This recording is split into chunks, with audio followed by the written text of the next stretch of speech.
What I've learned from being involved in it is the staff are really on board with it and they want to make a lot of changes. And I've learned that it's not all about just putting a pad on somebody, which I know anyway, but it's good the staff are involved in wanting to make these changes. I've noticed a big change in how the staff are reacting to the fact that they need to look at their bladder, they need to look at their bowel pattern, they need to look at skin issues. As a Continence Adviser, I do see a big change in the staff and what they've done over the past 6 months. It's been a big change. The benefits to the residents is the fact that they're not just getting a big absorbent pad put on them because they're getting taken to the toilet. They're looking at their UTIs.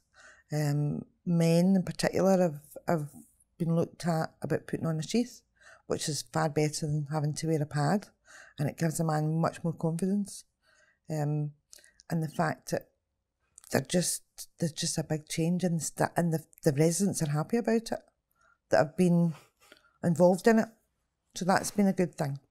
The benefit of an input and output chat for anyone using a continence pad, we need to have the proper absorbency of the pad.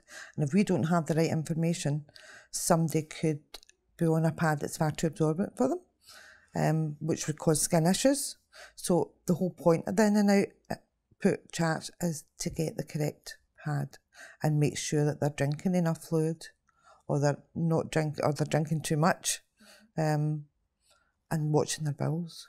Just to give them a good idea of how their bladder and their bowel's working, people could be retaining fluid. So we could look at what they're actually putting out and what they're taking in, and then it would maybe flag up that we would need to do a bladder scan on somebody. So that's another good thing for the in and out charts to do, not just for pads. An in and out chart is really important to diagnose what kind of incontinence somebody has got. And it could be the fact that they're just not getting enough fluid as well. And their bowels is pretty important to know what their bowel pattern's about. And are they getting enough fluid for that as well? So yeah, they're important for the staff to actually fill it in properly and read it properly. That's the thing. And also an in and out chart is not about a pad assessment. It's about getting an overview of the whole issue with their bladder, with their bowel. And it's not about using it to give someone a continence pad.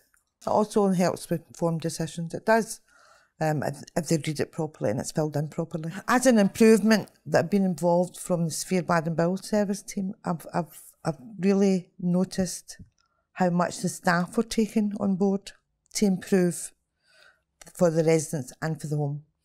And I don't think, unless they're involved in something like that, sometimes they don't really get that involved. But the staff here have been really on board for it, and they've made a lot of changes, which has been really good. And I just hope it continues and that they have taken on board, because I've learned a lot from it. And I've learned a lot from seeing the residents' attitude as well, which has been really good, because it is all about them too.